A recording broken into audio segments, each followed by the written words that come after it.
जय हिंद, नमस्कार। मुंबई से फिर एक बार आपके सामने देश और जनता के हित पे आपका अपना रविंद्र जैन। आज चर्चा करेंगे बड़ी रहस्यमयी, क्या आखिर योगी आदित्यनाथ कहीं कल्कि का अवतार तो नहीं? कलयुग का आखिरी अवतार कहीं कल्कि तो नहीं? पुराणों और शास्त्रों में जिस प्रकार से उल्लेख किया गया है कल्कि अवतार का कि सत्य की रक्षा करने के लिए उनका जन्म होगा, तो प्रश्न है मेरा, कहीं ये अवतार कल्कि का तो नहीं? उत्तर प्रदेश में 75 जिले और महाराष्ट्र में 36 जिले, जबकि महाराष्ट्र आर्थिक नगरी है। देखिए, हम बैलेंस करके बात करते हैं कि आखिर मंत्री और नेता क्या करते हैं। इस विषय में हम चर्चा करेंगे कि देश के लिए 1947 के बाद से और आज तक इन मंत्रियों ने, नेताओं ने क्या किया। ये सच्चाई है और एक कड़वा सच है कि देश की जनता के लिए क्या किया और खुद के लिए क्या किया। 1947 के बाद से भारत का सबसे बड़ा राज्य है उत्तर प्रदेश, जिसमें 75 जिले हैं, लेकिन महाराष्ट्र में 36 जिले होने के बावजूद सबसे छोटा, ऐसा नहीं कह सकते, छोटा प्रदेश होने के बावजूद ये आर्थिक नगरी है। लेकिन यहाँ पर क्या चलता है और उत्तर प्रदेश में 1947 के बाद से कैसा भूचाल आया। एक योगी आदित्यनाथ आया जिसने आते ही गुंडों के प्रदेश को एक ठंडा प्रदेश बना दिया, सात्विक प्रदेश बना दिया, सत्यता का गढ़ बना दिया, धर्म का एक स्थल बना दिया।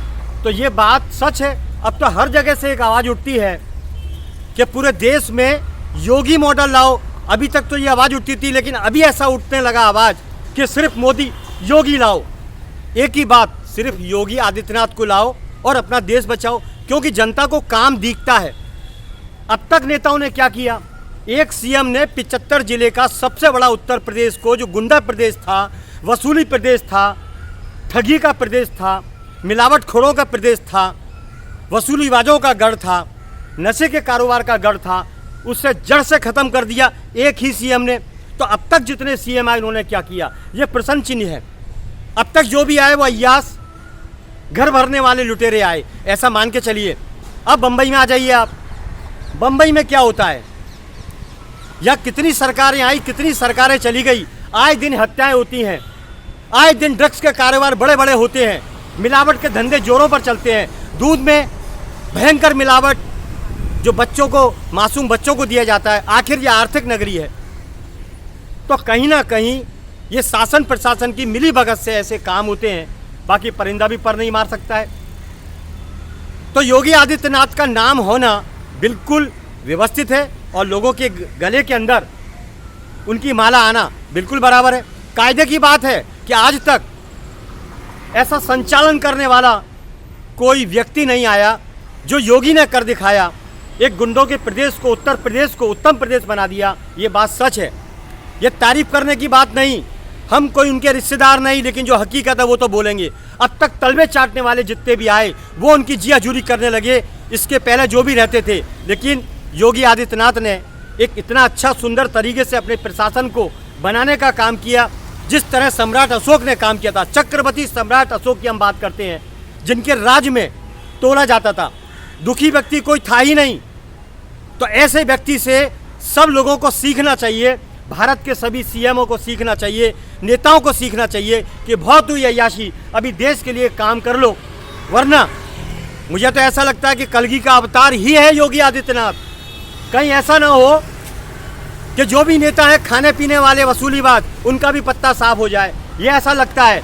तो अभी से अपना बचाव शुरू कर दीजिए, धर्म के रास्ते पर चलना शुरू कर दीजिए, देश हित में काम करना शुरू कर दीजिए और ईमानदारी से, कर्मठता से अपने देश की सुरक्षा व्यवस्था आप लग जाइए अपने काम के अंदर, ईमानदारी से जो आपको सौंपी गई है। अन्यथा जैसा उत्तर प्रदेश में होता है, गुंडों के संग जो होता आया अभी तक, पत्ता साफ, जड़ से नाश, विनाश, सफाई जोरों पर, ऐसी कई नेताओं की सफाई होना शुरू नहीं हो जाए तो ठीक है। मैं फिर आऊँगा दोबारा। भारत के जितने भी नेता हैं उनको समझदारी से काम करना चाहिए, देश हित में काम करना चाहिए। पेटियां ना भरते हुए, अपना घर ना भरते हुए, जनता के दुखों को, उनके सलूशन का काम करना चाहिए।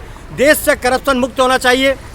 मिलावट मुक्त होना चाहिए भारत, और वसूली मुक्त होना चाहिए, अवैध कब्जे मुक्त होना चाहिए, क्योंकि ये सभी चीज़ें नेताओं और शासन प्रशासन की मिली भगत से होते हैं।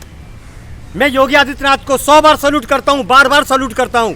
पूरा देश उनको दुआएं देता है कि आने वाले वक्त के अंदर आपका साम्राज्य होगा, एक ही राज होगा, भगवा सनातन जोर होगा, योगी आदित्यनाथ का पूरा भारत गढ़ होगा।